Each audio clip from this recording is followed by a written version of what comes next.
Welcome to The Explainer. Today, we're diving into something pretty incredible. We're going to piece together almost minute by minute the final, chaotic 24 hours of Hitler's life, all thanks to some newly discovered documents. I mean, for decades, right? The story of how the Third Reich actually fell apart was just a black hole. It was all rumors and speculation. The main players were dead, and everyone just assumed any real evidence, any documents were just gone, turned to ash. But it turns out that wasn't the whole story. A set of documents, found much later, totally changes the game. It gives us this incredibly clear, almost claustrophobic look into those final dramatic days. It's like we finally get a minute-by-minute peek behind the curtain. So that's what we're going to do. We're going to look at what these documents and other evidence really tell us about that final countdown. And it all starts with the incredible story of how this stuff was even found in the first place. Okay, so picture this. It's months after the war is over. A French commandant, a guy named Raymond Rose, actually goes into the ruins of the bunker. And what does he find? A stack of papers. The very papers Hitler was so sure he had destroyed forever.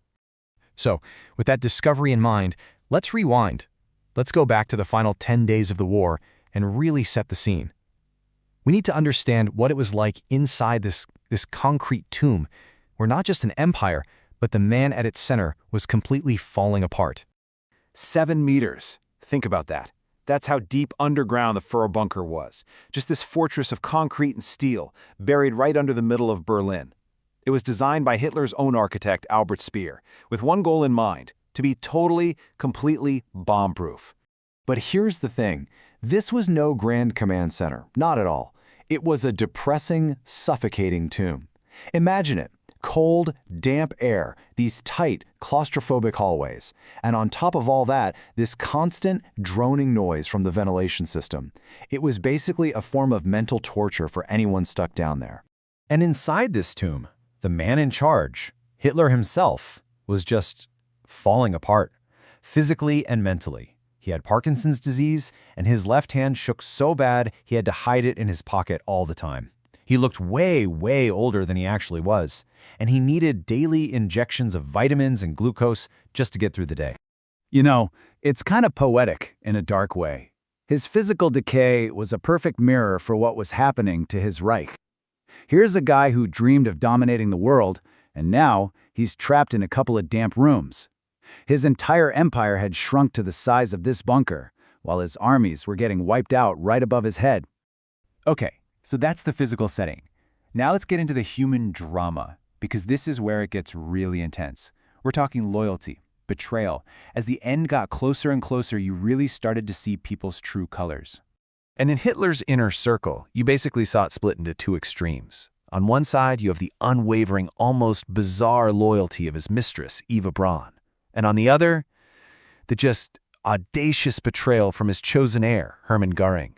We actually have letters from Eva Braun that were found after the war, and they paint a really clear picture. Here's a woman who was absolutely committed to staying no matter how scary or isolating it was. She insisted on being in that bunker. For her, being there was the ultimate proof of her loyalty. And then you have Göring, a complete, stark contrast. He's the head of the Air Force, Hitler's designated successor, and he sees all this chaos as a political opportunity. He figures Hitler's trapped, he can't lead anymore, so he sends this incredibly blunt telegram that basically says, "All right, I'm in charge now." You can imagine how that went down. For Hitler, who was already paranoid and just crumbling, this was the ultimate betrayal. He just flew into a rage, stripped Göring of every single title, and ordered him arrested immediately for high treason. His inner circle was literally imploding. So you've got this perfect storm, right? Total military collapse happening outside, and this intense personal betrayal happening inside. It all just sets the stage for the final, absolutely frantic act of the whole regime. And what's so weird is that this chaotic, messy end was carried out with this strange, cold, almost procedural precision. I mean, think about it. A wedding, then writing a will, then a double suicide, and finally a cremation. All of that happened in about 38 hours, while you could literally hear the battle raging in the streets just above them. And if you look at his final will, which he dictated just hours before he died, his motivation becomes crystal clear. At this point, it wasn't even about ideology anymore. It was about pure ego. It was all about avoiding what he saw as the ultimate shame, being captured and publicly humiliated. It gets even darker. To make absolutely sure the poison would work, he tested a cyanide capsule on his own dog, his beloved German Shepherd, Blondie.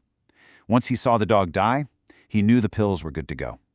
After that, he shot himself, and Eva Braun bit down on one of those cyanide capsules.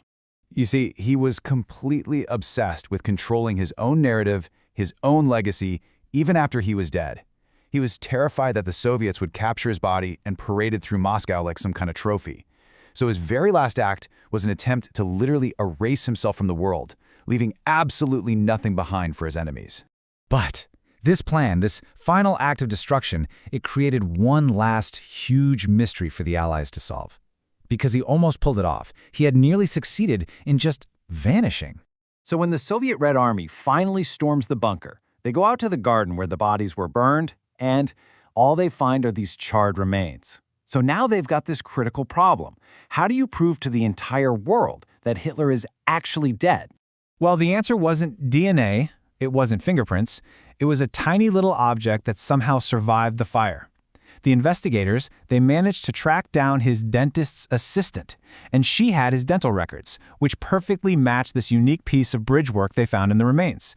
Bingo, it was a positive ID. And here's the ultimate irony, isn't it? A guy who apparently hated going to the dentist was, in the end, identified by his teeth. The one piece of himself that he couldn't destroy became the undeniable proof that he was gone. And it just leaves you wondering, doesn't it? Without that one tiny golden bridge, would all those conspiracy theories have just run wild for decades? Would one of history's most infamous villains have become more of a myth than a confirmed historical fact? It's a pretty fascinating thought to end on.